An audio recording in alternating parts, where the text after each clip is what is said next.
ಓಂ ಗುರುಭ್ಯೋ ನಮಃ. ಅರ್ಕಮಹಾಗಣಾಧಿಪತಿಯೇ ನಮಃ. ಆತ್ಮಗುರುವೇ ನಮಃ. ಭದ್ರಕಾಳಿಯೇ ನಮೋ ನಿತ್ಯಂ. ಸರಸ್ವತಿಯೇ ನಮೋ ನಮಃ. ವೇದ ವೇದಾಂಗ ವೇದಾಂತ ವಿದ್ಯಾಸ್ಥಾನ ದೇವಚ. ಎಲ್ಲ ಜ್ಯೋತಿಷಾಭಿಮಾನಿಗಳಿಗೆ ಈ ದಿನದ ಪ್ರಣಾಮಗಳು. ಈ ದಿನ 12/6/2026 ಶುಕ್ರವಾರ, ದ್ವಾದಶಿ ತಿಥಿ, ಭರಣಿ ನಕ್ಷತ್ರ ಹಾಗೂ ಅತಿಗಂಡ ಯೋಗ ಇರುವಂಥ ಈ ದಿನದಲ್ಲಿ ತುಲಾರಾಶಿಯವರ ದಿನ ಭವಿಷ್ಯವನ್ನು ನೋಡೋಣ ಬನ್ನಿ. ತುಲಾರಾಶಿಯವರೇ, ನಿಮ್ಮ ರಾಶ್ಯಾಧಿಪತಿ ಶುಕ್ರ ಈ ವಾರದ ಅಧಿಪತಿನೂ ಶುಕ್ರನೇ ಆಗಿದ್ದಾನೆ. ಇಂಥ ಒಂದು ದಿನದಲ್ಲಿ ದ್ವಾದಶಿ ತಿಥಿಯ ಶುಭ ಪ್ರಭಾವ, ಭರಣಿ ನಕ್ಷತ್ರದ ಕಾರ್ಯಶಕ್ತಿ ಹಾಗೂ ಅತಿಗಂಡ ಯೋಗದ ಎಚ್ಚರಿಕೆಯ ಸೂಚನೆ ಅನ್ನುವಂಥದ್ದು ನಿಮ್ಮ ಉದ್ಯೋಗ, ವ್ಯವಹಾರ, ಹಣಕಾಸು, ಸಂಬಂಧ, ಕುಟುಂಬ ಹಾಗೂ ಸಾಮಾಜಿಕ ಗೌರವದ ಮೇಲೆ ಪರಿಣಾಮ ಬೀರ್ತದೆ. ಯಾವ ವ್ಯವಹಾರದಲ್ಲಿ ಲಾಭ ಉಂಟಾಗ್ತದೆ, ಯಾವ ಕೆಲಸದಲ್ಲಿ ಲಾಭ ಉಂಟಾಗ್ತದೆ, ಯಾವ ವಿಷಯದಲ್ಲಿ ಜಾಗ್ರತೆ ಅತ್ಯಗತ್ಯ ಎಂಬುದನ್ನು ಸಂಪೂರ್ಣವಾಗಿ ತಿಳಿದುಕೊಳ್ಳೋಣ ಬನ್ನಿ. ಈ ದಿನದ ಗ್ರಹದ ಶಕ್ತಿಯನ್ನು ನೋಡೋದಾದರೆ,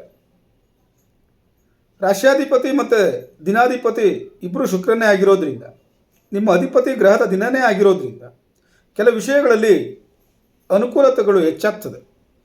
ಮಾತಿನ ಮಧುರತೆಯಿಂದ ಕೆಲಸ ಸಾಧನೆ ಆಗ್ತದೆ.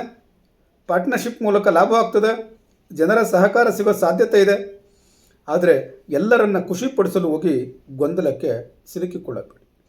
ಅತಿಗಂಡ ಯೋಗ ಇರೋದರಿಂದ ಮಿಸ್ಅಂಡರ್ಸ್ಟ್ಯಾಂಡಿಂಗ್ ಬರೋ ಸಾಧ್ಯತೆಗಳು ಹೆಚ್ಚಾಗಿರ್ತದೆ.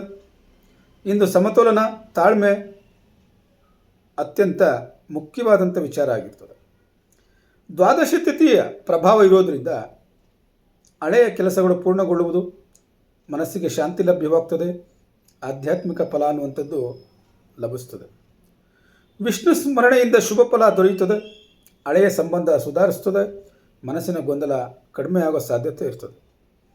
ಭರಣಿ ನಕ್ಷತ್ರದ ಪ್ರಭಾವ ಇರೋದರಿಂದ ಧೈರ್ಯ, ಕೆಲಸದಲ್ಲಿ ಚಟುವಟಿಕೆ ಮತ್ತು ಹೊಸ ನಿರ್ಧಾರವನ್ನು ತೆಗೆದುಕೊಳ್ಳುವಂಥ ಶಕ್ತಿ ಉದ್ಭವವಾಗ್ತದೆ. ಆದ್ದರಿಂದ ಈ ದಿನ ನಾವು ಮಾತಿನಲ್ಲಿ ಕೋಪ ಅನ್ನುವಂಥದ್ದು ಬೇಡ. ಪಾರ್ಟ್ನರ್ಶಿಪ್ ವ್ಯವಹಾರ ಏನಾದರೂ ಮಾಡ್ತಾ ಇದ್ದೀರಾ ಅಂತಂದರೆ ಅಲ್ಲಿ ಆತುರತೆಯನ್ನು ತೋರಕ್ಕೆ ಹೋಗಬಾರ್ದು. ನಿಧಾನವೇ ದಾನ ಅನ್ನುವಂಥದ್ದನ್ನು ತಿಳ್ಕೊಂಡಿರಿ. ಅತಿಗಂಡ ಯೋಗದ ಪ್ರಭಾವ ಇರೋದರಿಂದ ಮಿಸ್ಅಂಡರ್ಸ್ಟ್ಯಾಂಡಿಂಗ್ಗಳು ಬರೋ ಸಾಧ್ಯತೆ ಇರ್ತದೆ. ಕೆಲಸದಲ್ಲಿ ಸಣ್ಣ ಅಡಚಣೆಗಳು ಉಂಟಾಗ್ತದೆ. ತುರ್ತು ನಿರ್ಧಾರಗಳಿಂದ ನಷ್ಟ ಆಗೋ ಸಾಧ್ಯತೆಗಳಿರ್ತದೆ.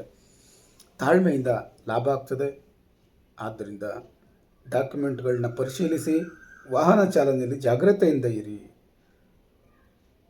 ಉದ್ಯೋಗ ಫಲ ಅನ್ನುವಂಥದ್ದು, ತುಲಾರಾಶಿಯ ಉದ್ಯೋಗಸ್ಥರಿಗೆ ಸಹಕಾರದಿಂದ ಯಶಸ್ಸು ಸಿಗುವ ಸಾಧ್ಯತೆ ಇದೆ. ಹಿರಿಯರ ಸಹಕಾರ ಅನ್ನುವಂಥದ್ದು ಲಭ್ಯವಾಗ್ತದೆ. ಟೀಮ್ ವರ್ಕ್ ಉತ್ತಮವಾಗಿರ್ತದೆ. ಹೊಸ ಅಸೈನ್ಮೆಂಟ್ಗಳು ಬರೋ ಸಾಧ್ಯತೆಗಳಿರ್ತದೆ ಅನ್ನುವಂಥದ್ದು. ಆದರೆ ಜಾಗ್ರತೆ ವಹಿಸಬೇಕಾಗಿರುವಂಥದ್ದು, ಭಾವನಾತ್ಮಕ ತೀರ್ಮಾನಗಳನ್ನು ತೆಗೆದುಕೊಳ್ಳೋದು ಬೇಡ. ಬೇರೆಯವ್ರ ಬಗ್ಗೆ ದೂಷಣೆ ಮಾಡುವಂಥದ್ದು, ಗಾಸಿಪ್ಗಳಿಗೆ ಮಾತಾಡುವಂಥದ್ದು, ಆ ಥರ ವಿಚಾರದಿಂದ ಆದಷ್ಟು ದೂರ ಇರುವಂಥದ್ದು ಒಳ್ಳೆಯದು. ಕ್ಷೇತ್ರವಾರು ಉದ್ಯೋಗ ಫಲ ಹೇಗಿರ್ತದೆ? ಕೌನ್ಸಿಲರ್ಗಳಿಗೆ, ಶಿಕ್ಷಕರುಗಳಿಗೆ, ಜ್ಯೋತಿಷ್ಯರುಗಳಿಗೆ ಅತ್ಯುತ್ತಮವಾದಂಥ ದಿನ. ಹೊಸ ಸಂಪರ್ಕಗಳು ಲಾಭವನ್ನು ತಂದು ಕೊಡ್ಬೋದು. ಫ್ಯಾಷನ್ ಡಿಸೈನಿಂಗ್ ಮಾಡುವಂಥವ್ರಿಗೆ, ಮೀಡಿಯಾದಲ್ಲಿರುವಂಥವ್ರಿಗೆ, ಬ್ಯೂಟಿಷಿಯನ್ಗಳಿಗೆ ಹೊಸ ಅವಕಾಶಗಳು ಸಿಗ್ತದೆ. ಅವರಿಗೆಲ್ಲ ಸ್ವಲ್ಪ ಪಬ್ಲಿಸಿಟಿ ಹೆಚ್ಚಾಗ್ತದೆ. ಇವತ್ತು ಖಾಸಗಿ ಉದ್ಯೋಗದಲ್ಲಿರುವಂಥವ್ರಿಗೆ ಗುರ್ತಿಸೋ ಸಾಧ್ಯತೆ ಇರ್ತದೆ. ಟೀಮ್ ವರ್ಕ್ ಉತ್ತಮವಾಗಿರ್ತದೆ. ಬಿಸ್ನೆಸ್ ಮಾಡೋವಂಥವ್ರಿಗೆ ಪಾರ್ಟ್ನರ್ಶಿಪ್ ಮೂಲಕ ಲಾಭ ಆಗೋ ಸಾಧ್ಯತೆಗಳಿರ್ತದೆ. ಆಫ್ಲೈನ್ ಬಿಸ್ನೆಸ್ ಮಾಡುವಂಥವ್ರಿಗೆ, ಫ್ಯಾಷನ್ ಡಿಸೈನಿಂಗ್ ಮಾಡೋವಂಥವ್ರಿಗೆ, ಕೋಚಿಂಗ್ ಮಾಡೋವಂಥವ್ರಿಗೆ, ಕನ್ಸಲ್ಟೇಷನ್ ಮಾಡೋವಂಥವ್ರಿಗೆ, ಜ್ಯೋತಿಷ್ಯ ಹೇಳೋವಂಥವ್ರಿಗೆ ಲಾಭ ಅನ್ನುವಂಥದ್ದು ದೊರೀತದೆ. ಹಣದ ವಿಚಾರದಲ್ಲಿ ಹಳೆಯ ಹಣದ ಬಗ್ಗೆ ಸೂಚನೆ ಸಿಗ್ತದೆ. ಲಕ್ಸರಿ ಖರ್ಚುಗಳನ್ನು ನಿಯಂತ್ರಿಸಿ. ರಿಸ್ಕ್ ಇರೋ ಕಡೆ ಇನ್ವೆಸ್ಟ್ಮೆಂಟ್ ಮಾಡುವಂಥದ್ದು ಬೇಡ. ಕುಟುಂಬದಲ್ಲಿ ದಂಪತಿಗಳ ಹೊಂದಾಣಿಕೆ ಅನ್ನುವಂಥದ್ದು ಇರ್ತದೆ. ಸ್ನೇಹಿತರ ಸಹಕಾರವನ್ನು ಪಡ್ಕೊಳ್ತೀರಾ. ಸಣ್ಣ ಪುಟ್ಟ ಮಿಸ್ಅಂಡರ್ಸ್ಟ್ಯಾಂಡಿಂಗ್ಗಳಿದ್ದರೆ ಅದನ್ನು ದೊಡ್ಡದಾಗದಂತೆ ನೋಡ್ಕೊಳ್ಳೋದನ್ನು ಅಭ್ಯಾಸ ಮಾಡಿಕೊಳ್ಳಿ. ಆರೋಗ್ಯದಲ್ಲಿ ಬೆನ್ನು ನೋವು ಬರಬಹುದು. ನಿದ್ರೆಯಲ್ಲಿ ವ್ಯತ್ಯಾಸಗಳುಂಟಾಗ್ಬೋದು. ಮಾನಸಿಕ ಒತ್ತಡ ಅನ್ನುವಂಥದ್ದು ಉಂಟಾಗ್ತದೆ. ಜಾಗ್ರತೆ ಇರಲಿ, ಹೆಚ್ಚಾಗಿ ನೀರು ಕುಡಿಯೋದನ್ನು ಅಭ್ಯಾಸ ಮಾಡಿಕೊಳ್ಳಿ.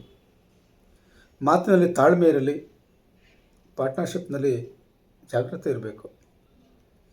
ಪರಿಹಾರಕ್ಕೋಸ್ಕರ ಶಿವನ ಪ್ರಾರ್ಥನೆಯನ್ನು ಮಾಡಿ, ಕೊನೆಗೊಂದು ಕಿವಿ ಮಾತು: ಸಮತೋಲನ, ತಾಳ್ಮೆ ಮತ್ತು ಯೋಚಿಸಿ ಮಾಡಿದ ತೀರ್ಮಾನಗಳಿಂದ ಅಡೆತಡೆಗಳ ನಡುವೆಯೂ ಯಶಸ್ಸು ಮತ್ತು ಲಾಭವನ್ನು ಪಡ್ಕೊಳ್ತೀರಿ ಎನ್ನುವಂಥದ್ದನ್ನು ತಿಳ್ಕೊಂಡಿರಿ. ಈ ದಿನ ಭವಿಷ್ಯ ನಿಮಗೆ ಸಂತೋಷವನ್ನು ತಂದಿದ್ರೆ ತಪ್ಪದ ಚಾನಲನ್ನು ಸಬ್ಸ್ಕ್ರೈಬ್ ಮಾಡ್ಕೊಳ್ಳಿ. ತಾಳ್ಮೆಯಿಂದ ಈ ಒಂದು ದಿನ ಭವಿಷ್ಯವನ್ನು ಕೇಳಿದಂಥ ತಮ್ಮೆಲ್ಲರಿಗೆ ಧನ್ಯವಾದವನ್ನು ಅರ್ಪಿಸ್ತಾ ಇದ್ದೀವಿ. ಧನ್ಯವಾದ.